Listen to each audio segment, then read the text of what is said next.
સીતારાम, જય શ્રી કૃષ્ણ। સ્વાગત છે તમારું મારા એક નવા વિડીયોમાં। તો આજે બનાવી રહ્યા છીએ આપણે મંચુરિયમ બોલાવી દે તેવો કોબીમાંથી બનતો એક નવો નાસ્તો। તો મારો વિડીયો પસંદ આવે તો લાઈક કરજો, શેર કરજો અને ચેનલને સબસ્ક્રાઈબ કરજો। ચાલો જોઈએ કોબીમાંથી બનતો નવા નાસ્તાની રેસીપી। આ કોબીને આપણે એકદમ ઝીણી મરચા કટરમાં કાપી લીધી છે। તમે આને ઝીણી ખમણીમાં ખમણી પણ શકો। હવે આપણે આનું બેટર રેડી કરીશું। તો આ એક વાટકી આપણે રવો લેશું, આ એક વાટકી આપણે બેસનનો લોટ લેશું। હવે આપણે આ ઝીણી કાપીને કોબી રાખી છે તેને એડ કરી દઈશું।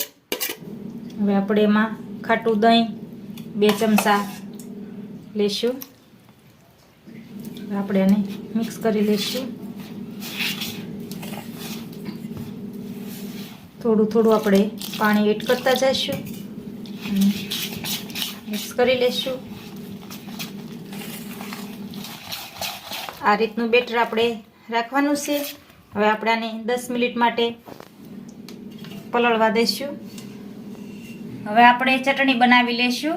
તો પહેલાં આપણે આ 4-5 નંગ લીલા મરચાં કાપી લીધા છે તે લેશું। લીલા ધાણા લેશું, 2 ચમચી ઝીણું ખમણેલું ટોપરું એડ કરીશું। આપણે સિંગના દાણા એડ કરીશું, સ્વાદ પૂરતું મીઠું એડ કરીશું।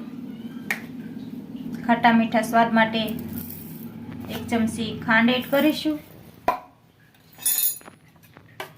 2 ચમચી જેટલું દહીં એડ કરીશું।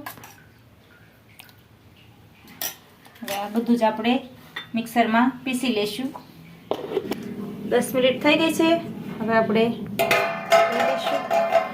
આપણું બેટર આ રેડી જ છે। આ રીતનું આપણે થીક બેટર રાખવાનું છે। તો હવે આપણે આ લીલા મરચાં ઝીણા કાપી લીધા છે તેને એડ કરી દઈશું। આમાં આપણે બીજા વધારાના બહુ ઝાઝા મસાલા નથી એડ કરવાના।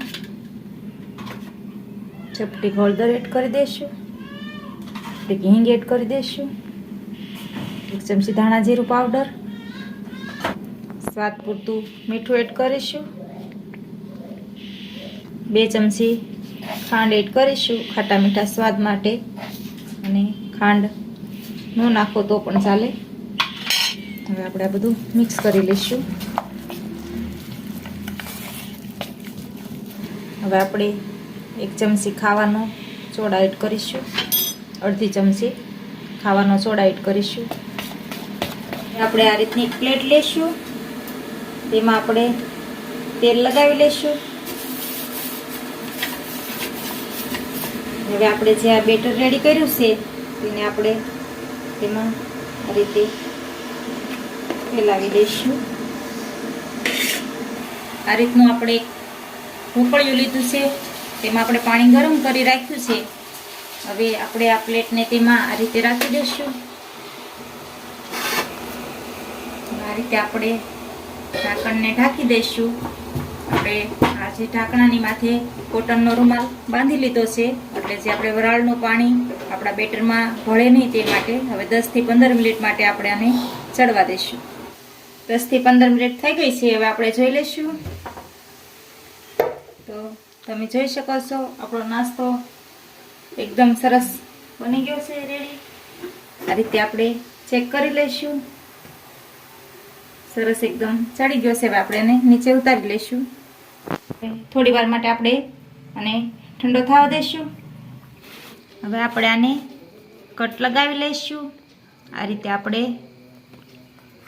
કાપા મૂકી અને કાપી લઈશું।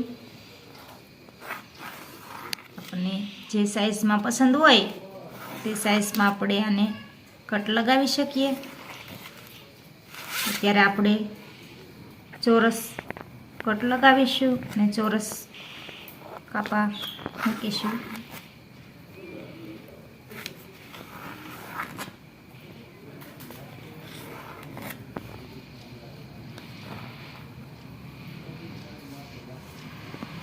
જોઈ શકો છો તમે કેટલા એકદમ સરસ બન્યા છે આપણા। આ રીતે આપણે કોઈ પણ નોનસ્ટિક કઢાઈ લઈશું અને આપણે હવે એમાં આ રીતે તેલ એડ કરીશું. તેલ આપણે ઓછું લેવાનું છે. નોનસ્ટિક કઢાઈ લેવાથી આપણા જે આ નાસ્તો બનાવ્યો છે તેને ક્રિસ્પી બનાવવા માટે દાજે નહીં, તે માટે આપણે નોનસ્ટિક જ લેવાનું છે. હવે આપણે એમાં આ રીતે સફેદ તલ એડ કરી દઈશું. ચપટીક હિંગ એડ કરી દઈશું આપણે. હવે જે આપણે આ નાસ્તો છે તેને આ રીતે આપણે રાખી દઈશું.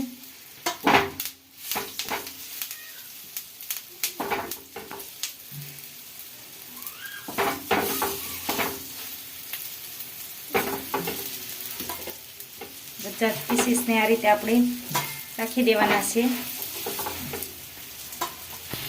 અને આપણે હળવીથી આ રીતે આપણે પલટાવી લઈશું.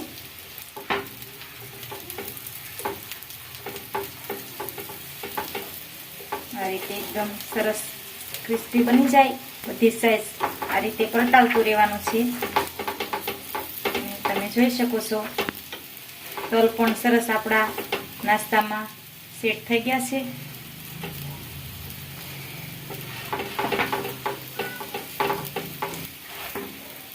બધી સાઈઝ આ રીતે આપણે શેકી લેવાની છે.